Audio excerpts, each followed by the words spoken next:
marka hore anigoo ku hadlaaya magaca dawladda federaalka waa idin salaamay. assalaamu calaykum waraxmatullaahi wabarakaatu. ugu horeyntii waxaan leeyahay madaxweynaha iyo dhammaan shacabka reer Jubbaland way ku mahadsan yihiin soo dhaweynta diiran oo aad nagu soo dhaweyseen aniga iyo wafdigayga.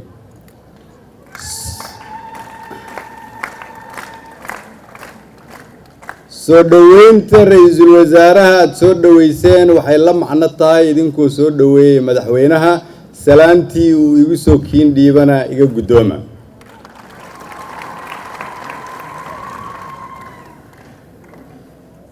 halkan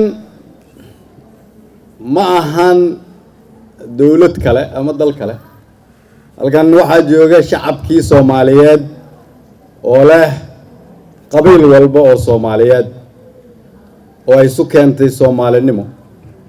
halkan waxaa yimid ra'iisul wasaarihiinii iyo wasiiradiinii iyo taliyaashiinii oo ah idinka adeegayaashiinii.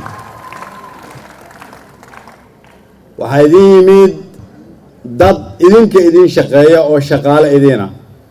waxaan rabaa markaa fikirka ah in loo arko in marti idin timid inaad u aragtaan inay idin yimideen dadkii dawladdiina idinka idinku matalayay, xaqna aad u leedihiin inay idin yimaadaan inaad la xisaabtantaan aad xaq u leedihiin.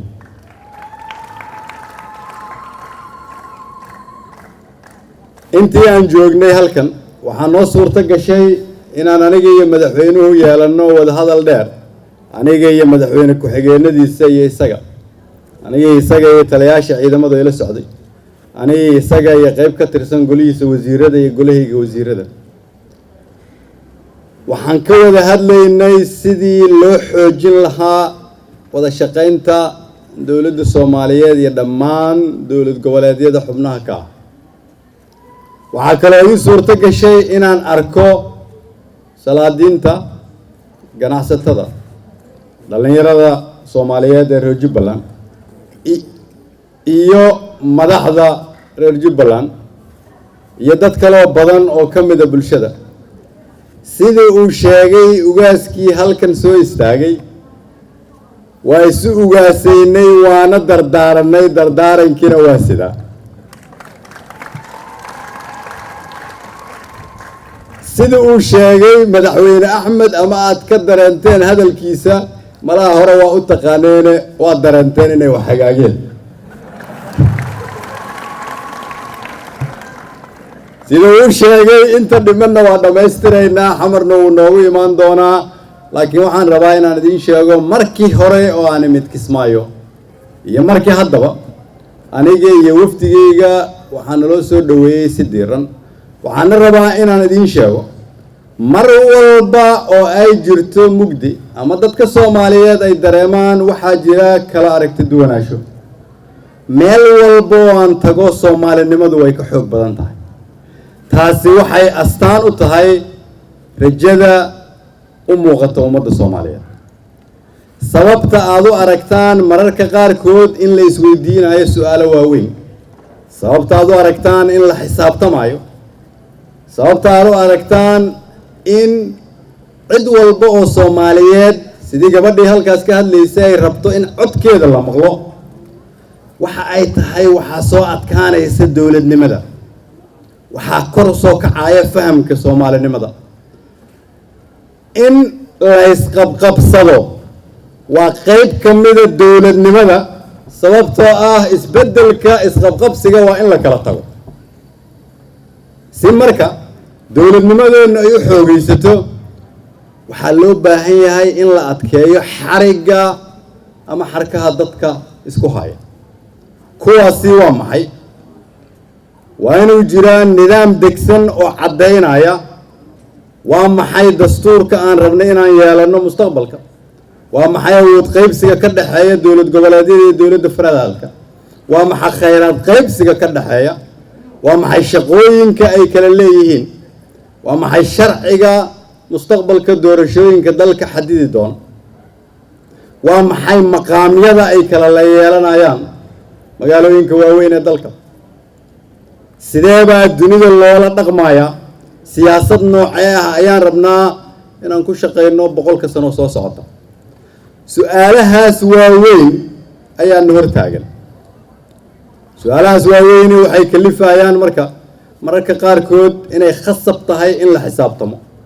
waxaa kale kalifayaan si dhalinyarada halkan joogta oo shacabka Soomaaliyeed ugu badan ay wax nooga dhaxlaan inaan wax meel ugu qorno.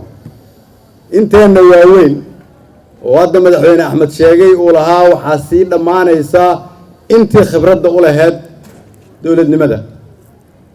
waxaa nagu waajib ah marka inaan intaas dhamaystirno. dhalinyarada aan la kulmay ama ganacsatadii aan la kulmay ama salaadiintii aan la kulmay ama madaxdii aan la kulmay ama ciidankii aan la kulmay cid walba oo aan la kulmay dareenka ay qabto waxay tahay inay ka walwalsan tahay Soomaaliya dariiqay ku socotaa xaggee bay tegaysaa 10 ama 20 sano soo socota.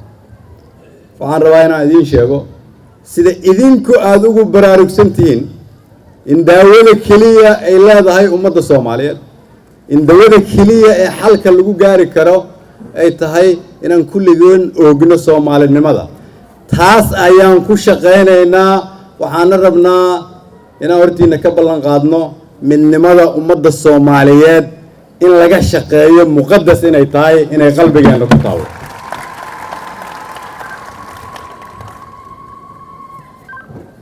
ugu dambeyntii waxaan leeyahay shacabka reer Jubbaland inaad ogaataan maanta xaaladda dalku uu marayo, dhaqaalihii dalkana uu soo hagaagaya, ciidamadiinina dib habeyn ayaa ku socota oo dib u dhis ayaa ku socda oo taliyaha idin sheegi doona ila socda. arrimihiina bulshada iyo adeeg abuuridina waxa ku socda shaqo. waxaa halkaas marka ka muuqata ama xiriir dibadeed ama mid guudeed ha aado horumarka aan hadda ku tallaabsanay inaan u baahannahay kulligeen inaan wada fahamno. ugu dambeyntiina wixii isku keenayn lahay aan adkayno. waxaan rabaa mar labaad inaan idin mahad celiyo idinkuna dhiirigeliyo halkan safarkii aan ku nimid inuu ahaa safar miro dhal ah. dardaarankii gabdhaha Soomaaliyeed ee reer Jubbaland, dhalinyarada Soomaaliyeed ee reer Jubbaland, salaadiinta Soomaaliyeed iyo madaxda reer Jubbaland inaan sii qaadi doono. madaxweynaha isagoo idinka wakiila iyo annaguna inaan sii wada shaqeyn doono sida uu sheegana mar dhow isaga iyo madaxweynaheena inay sarki doonaan. waa mahadsantihiin.